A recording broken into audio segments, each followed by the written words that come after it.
Здравейте на всички! Днес ще направим ChatGPT чрез помощта на ChatGPT. На практика ще направим едно чат приложение, което да можем да видим в веб пространството. Да започваме. Аз съм Богдан Лозанов и съм софтуерен инженер от вече 10 години, като 5 от тях съм се обучавал на математика и програмиране в НПМГ, Националната природно-математическа гимназия в София. И вече 5 години съм професионален софтуерен инженер, като съм работил в компании като AUX Code, P-Cloud и в момента в Zeta Hosting Solutions. И сега, като за начало, ще ви покажа модела, с който аз обичам да работя. Не знам дали някой от вас са чували какво представлява Vibe Coding. Всъщност, Vibe Coding е да разчиташ изцяло почти на това изкуствен интелект да ти помага да си пишеш кода. Всъщност да го използваш като един инструмент. Нещо, което аз обичам да правя е да започвам от тук, от самата платформа, вебсайта на ChatGPT, като си пускам микрофон. Здравей, чат! Днес ще направим един проект. Нека този проект бъде сходно на самото ChatGPT. Искаме да има много подобни функционалности. Демек, да има чат, в който можем да пишем на всякакви теми. След това да получаваме отговори. Да можем да продължаваме да работим в чата. Да можем да си правим различни чатове и да се връщаме към стари чатове.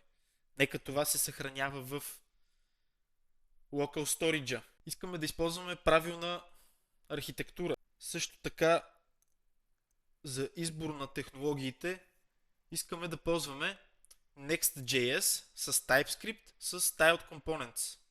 Също така прегледай много внимателно какво всъщност сме направили като план. Задай ми нужните въпроси, за да изясним всички нужни детайли.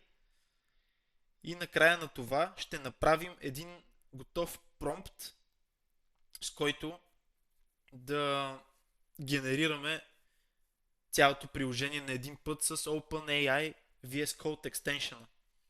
И така, сега пускаме чата да ни изготви план, да ни зададе допълнителни въпроси. Точно така. Искаме да направим мини чат GPT продукт, но с локално съхранение и добра архитектура. От това, което написа, минималният продукт MVP изглежда така. Core. Чат интерфейс. Потребител пише. Получава AI отговор. Може да продължи нишката. Множество чатове. Списък от разговори. Да. Връщане към стар чат. Данните се пазят в Local Storage, не в датабаза. Точно така, да. За целта на това демо искаме просто в Local Storage да си го пазим.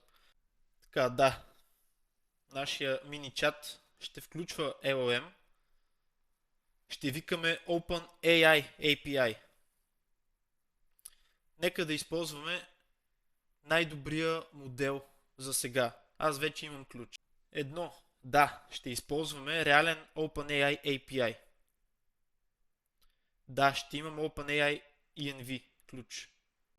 Да, искам стриминг на отговора да пише постепенно, да изглежда още по-готино и реалистично.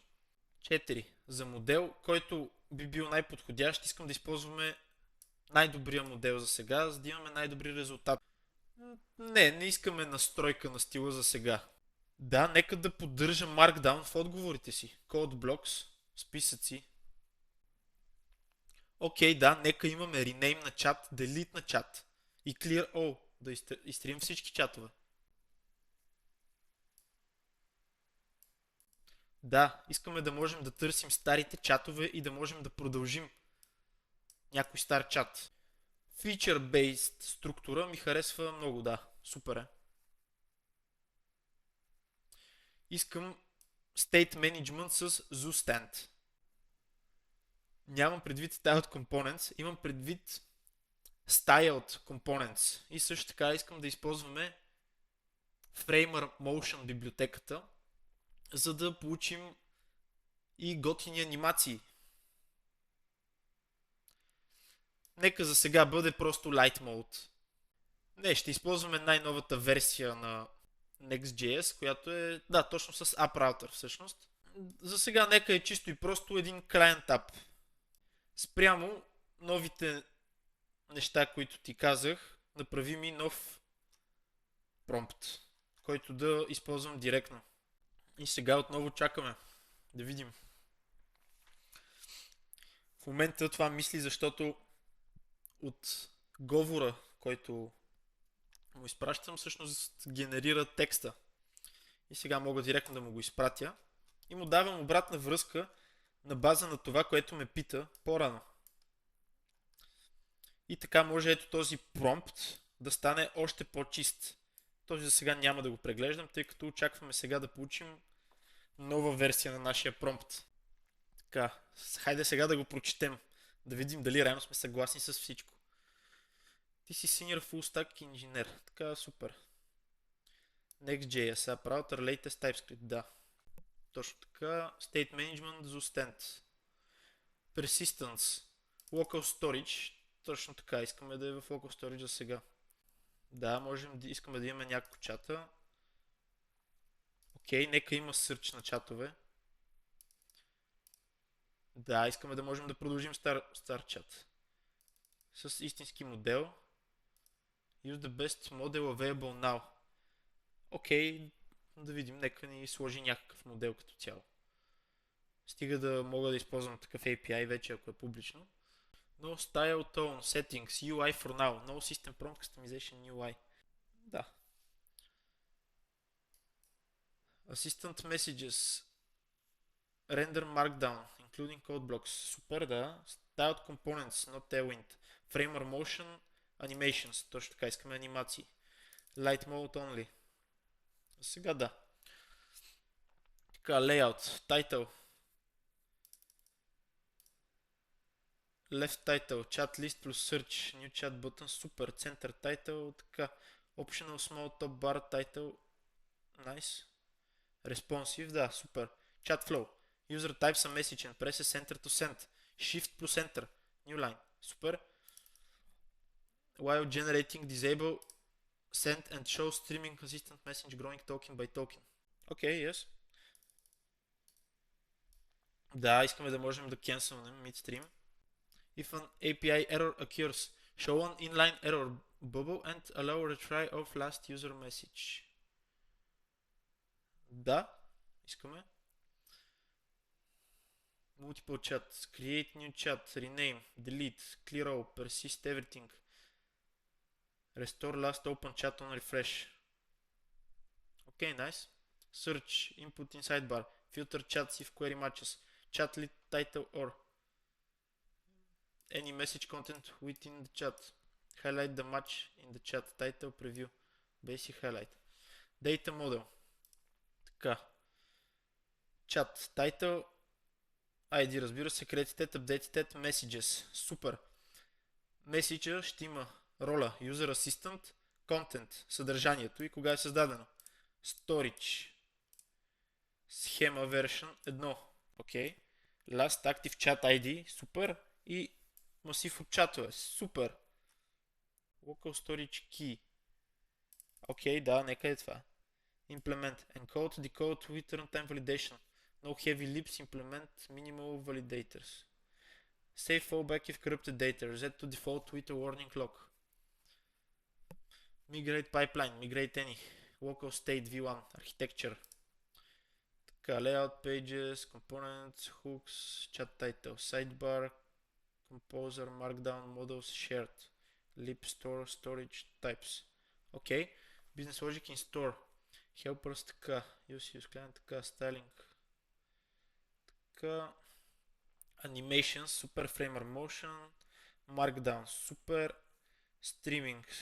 Изглежда добре. Много е важно да ги имате тези неща. Аз, понеже редовно пиша код, ги имам свалени. Ето както може да видите, имам версия на NPM, имам и версия на Node. Ако искате да пробвате тези неща, е важно да си свалите. За случая аз използвам VS Code. Свалил съм си Node. Като свалите Node, всъщност идва и NPM, което е Node Package Manager. Модела, който аз използвам за работа, аз лично харесвам да използвам Codex VS Code Extension, който тук отваря един чат, мога да си избера неща като agent. Това всъщност дава да пише в чата, да едитва файлове, да рънва команди и общо взето това е точно за vibe кодинга, за който говорим. Модела, който аз предпочитам да използвам в момента е GPT 5.2 Codex.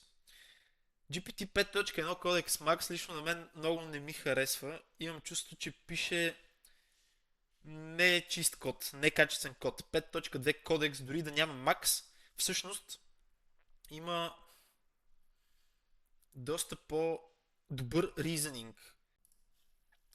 За тази цел всъщност можете просто в ChatGPT да си купите примерно Pro Plan, ако искате да тествате. Не съм сигурен дали го има в безплатната версия. Но ако искате да пробвате Vibe Coding, със сигурност можете да пробвате с Cursor или с Anti-Gravity, което е на Google. Всъщност форк на VS Code, където пак има вградени чатове и така нататък. Вероятно можете да го пробвате дори и тук с това на Microsoft, което си е вградено в VS Code. И така, нека да започнем с стартирането на проекта. Първо ще извикам npx create next app latest Bogdan GPT. Точно така. Сега чакаме да се създаде нов Next.js проект от самото начало.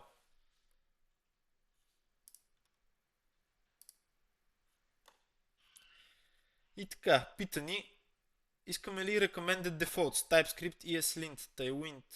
В случая не искаме Tailwind CSS. Точно така, previous settings, искам тези да използвам. Вече съм ги използвал. В случая какво сваляме? Next сваляме React, React DOM. Други dev dependency-та, някакви типове за React, компилатор за React, ESLint за форматиране на кода и TypeScript за да имаме типизация.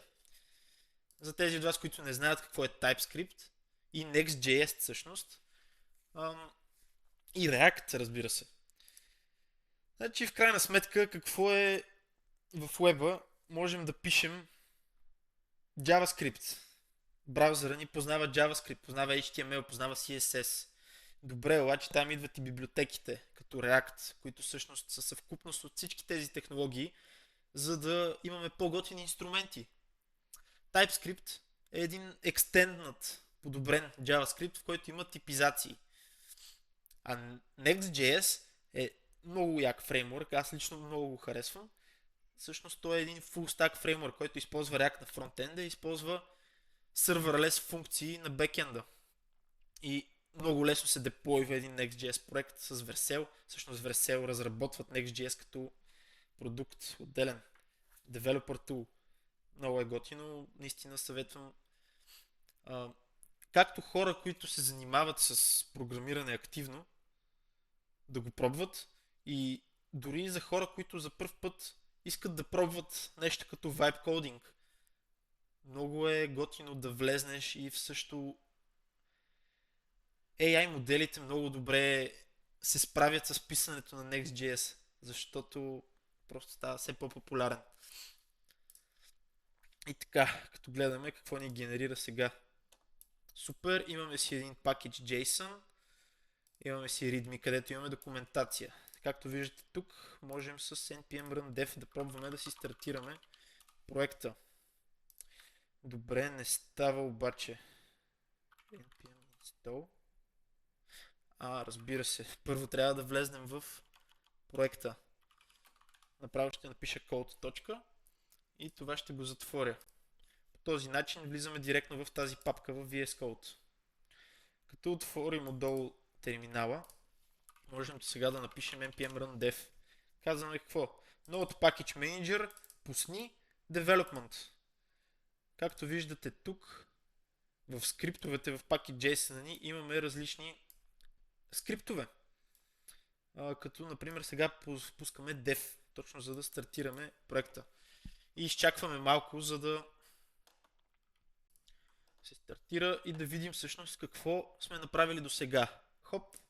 И точно това е. Това е всъщност стартовия Next.js проект. Още като го създадеш, той ти показва този екран. Може да видите как се деплойва и документацията на Next.js, ако искате допълнително да се учите за тях. Също, ако искате да видите някакви обучения дори за JavaScript, за React, за Next.js, HTML, като цяло web базирани неща, мобилни приложения или дори още vibe coding туториали, можете да ми пишете в коментарите и да ми кажете какво искате да видите. Следващо. И така, добре за сега, супер. Нека видим как сега можем да преминем напред с това да генерираме нещо. Вау! Да се върнем тук. Първо искаме да си свалим всичките допълнителни пакети. Отваряме един нов терминал тук и сваляме ZooStand за глобален state, Styled Component за стилове, React Framer Motion за анимации, React Markdown и Remark GFM. Честно казано, за първ път ги виждам тези библиотеки. Предполагам, че точно React Markdown в случая е нещо, което да ни помогне да излизат Markdown в нашия чат, да не е просто нормален чат, ами да могат да излизат точно някакви ето такива неща. Точно като този Markdown, а не просто нормален текст като този. Да видим сега. Добре, изглежда супер. Пускаме го да работи. Важно е тук да бъде на Agent Mode. Добре, видяхме го това. 5.2 Codex Max и така. Вероятно можете просто тук да си отворите чат и всъщност тук да водите тази кореспонденция, която аз водих тук. Просто този интерфейс ми харесва повече за такъв тип неща. Така че сега директно го пействаме и чакаме да видим резултата. Така, да видим. Тук имаме нови промени. За тези от вас, които не знаят какво е GitHub и Git. GitHub, това всъщност е една платформа, cloud-based платформа, която държи кода. Да можеш да си отвориш кода в един облак. И по същото време кодът ти се държи на този облак. И може всеки един човек, който има достъп до това репозитори, да си го свали този код на локално. А с Git всъщност е програмата, която в случая ми живее на компютъра и тя отговаря за Version Control Management или това да мога да имам различни разклонения и версии на моя код. Както виждате, първа версия на кода е с генериране и започване на новия проект. Ето това тук вече би било нова версия. Искам да кача и тези промени. Вече съм го качил така и ще кажа тук мога да направя нов commit. Примерно update packages. Това е конвенция, която аз обичам да правя. Примерно update в скоби какво съм правил или feature в скоби какъв е фичъра. 30 минути. 30 минути до сега сме отделили време само за това да изготвим перфектния план, за да го качим на агента, за да почне да пише кода. Не подценявайте началното планиране. Винаги планирайте в началото. Искате всеки един детайл да си го изясните. Затова питайте чата да ви помага. Казвайте какво искате да направите накратко и накрая му кажете. Изготви ми план, но преди да изготвим плана, ми задай допълнителни въпроси, за да изчистим детайлите. Както използвате изкуствен интелект, за да генерираме код, така можем да го използваме за планиране, така можем да го използваме и за това да разбираме как да го използваме още по-добре. И така, сега да видим всъщност какво сме направили, какво успяхме да vibe коднем. Тук може да видим всичките промени, които са правени и стъпки всъщност как можем да тестваме това, което сме направили. Окей. Дизайна на мен лично доста ми допада. Да видим какво имаме. Имаме си някакво заглавие, нов чат. Търсене в чатове. Няма чатове все още. Clear All бутон не е активен, защото все още нямам чатове. И тук също мога да започна нов чат. И вижте, има даже готини анимациики. Видим леко е така, ако зумнем. Оп, много яко. Добре. Окей. Започваме нов чат.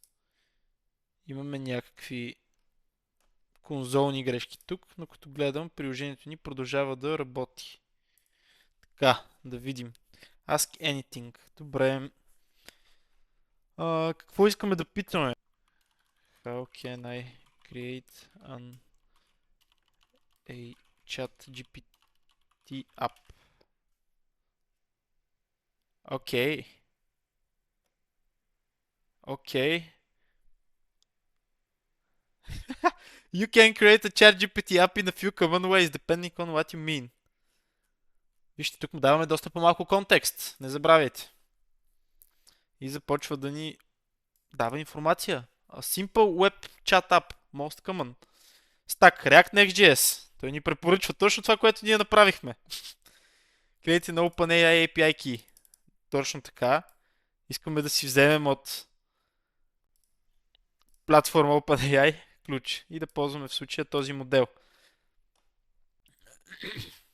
който е най-новия и най-бързо работещия.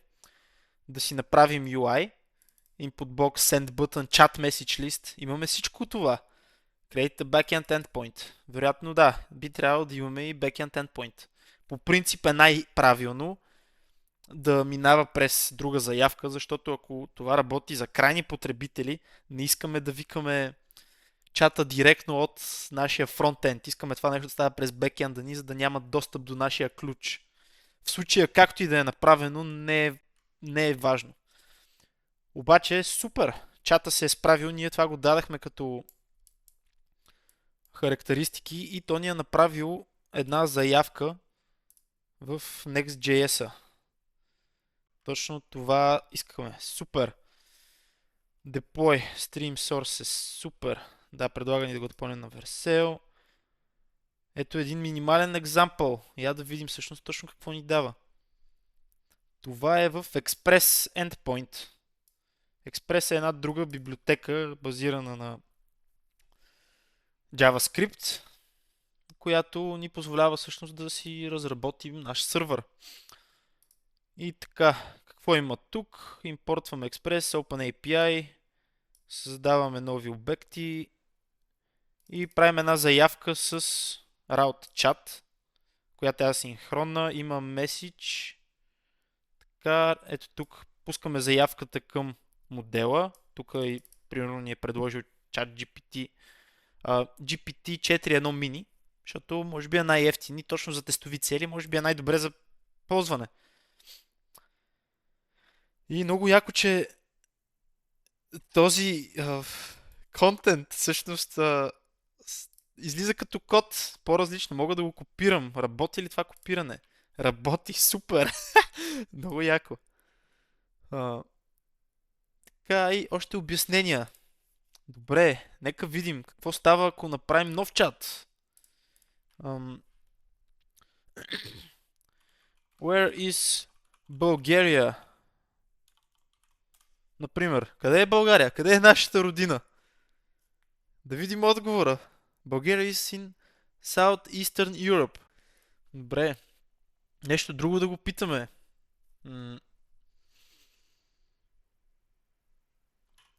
Колко вида животни се срещат в България? А колко се срещат по света?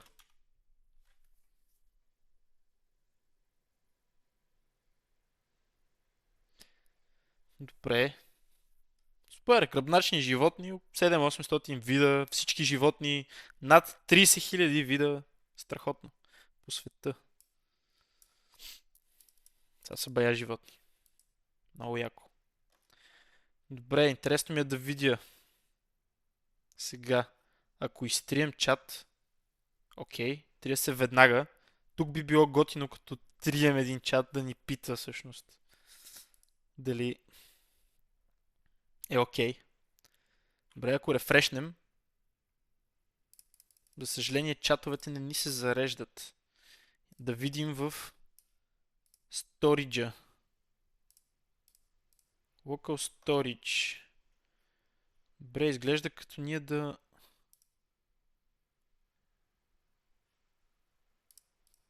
Къде точно го пазим?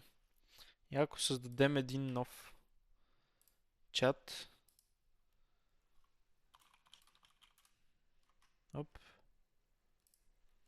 Не искаме на руски. Исках на английски да напиша test here.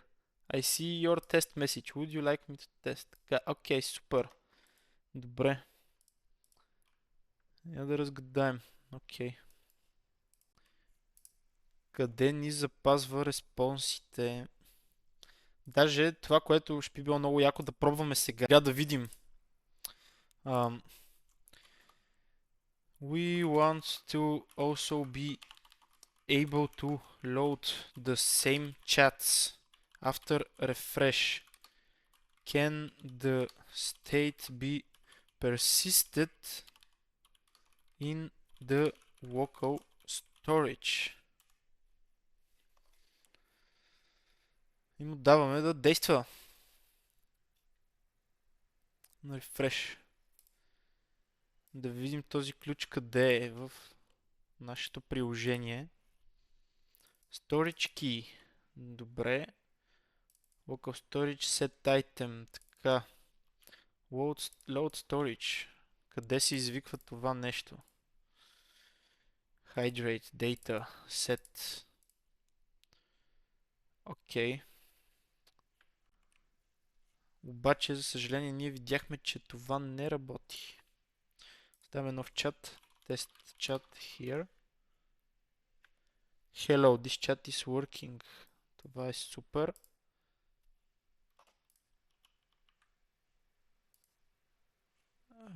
Така, я да видим, ако изтрием всичките данни.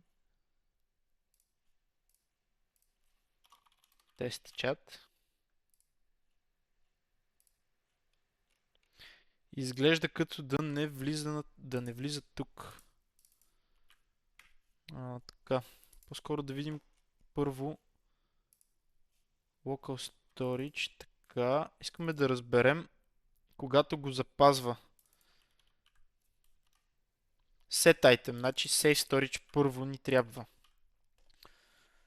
Use App Store. Така. Save Storage. Тук определено нещо не изглежда наред. Окей. Това директно би го дал като скриншот. Така. Тази част изглежда доста странно. Окей. Да видим сега. But Save Storage seems to not really work. We want to be able to actually save the data to the storage and after refresh to load the state. Try to debug it. Okay. Use App Storage. Ами разбира се, че няма да работи. Това е много странно. Това е странно написан код със сигурност. Това е един хук реактски и в същото време тази функционалност е изкарана от самия хук. Това е абсурдно. Why is this part extracted from the hook? I think this is the reason it doesn't work. In file use app store.ts.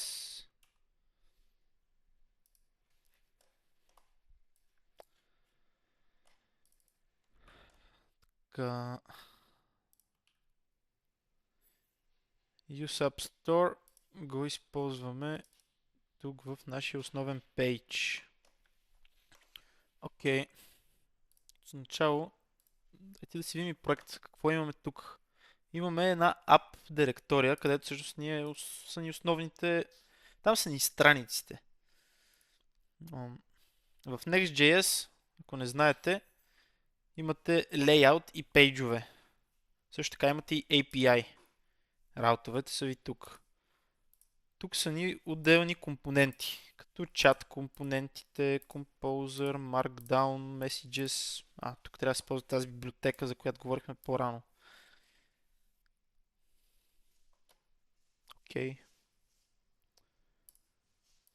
Модали, конформ модали, които явно не се използват много в случая. Сайдбар, компоненти различни за сайдбара и така нататък. Я да видим сега дали се справи с промените. Subscribe with Selector, така. Окей, нека тестваме. Окей, виждаме, че вече всъщност имаме Bogdan GPT V1 в Local Storage като запазен елемент. Вече изглежда доста обнадеждаващо, че би трябвало да работи. Създаваме нов чат. Hi чат. Добре, рефрешваме. И той се зарежда. Hi again. Супер яко. Добре, можем да създадем нов чат. Напиши ми едно есе за това как да учим правилно с помощта на изкуствен интелект. Хайде да видим.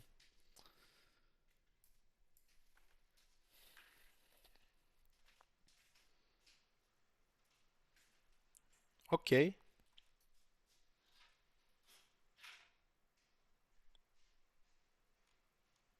Супер! Коя функционалност не сме тествали още? Може би Clear All. Clear All Chats. Така. Не искам. Добре, не ги изтрива. Clear All. Ще пробваме след малко. Искам първо да пробвам дали мога да спра сенда. Добре, ако напиша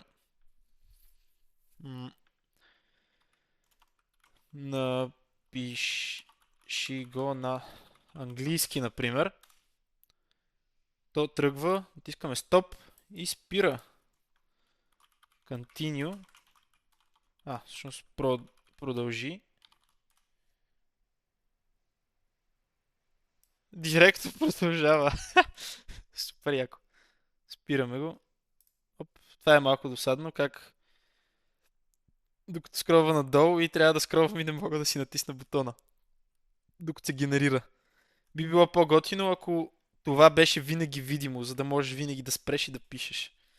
Има, разбира се, много подобрения, които могат да се направят. Но за това време, под час направихме много готино приложение, според мен.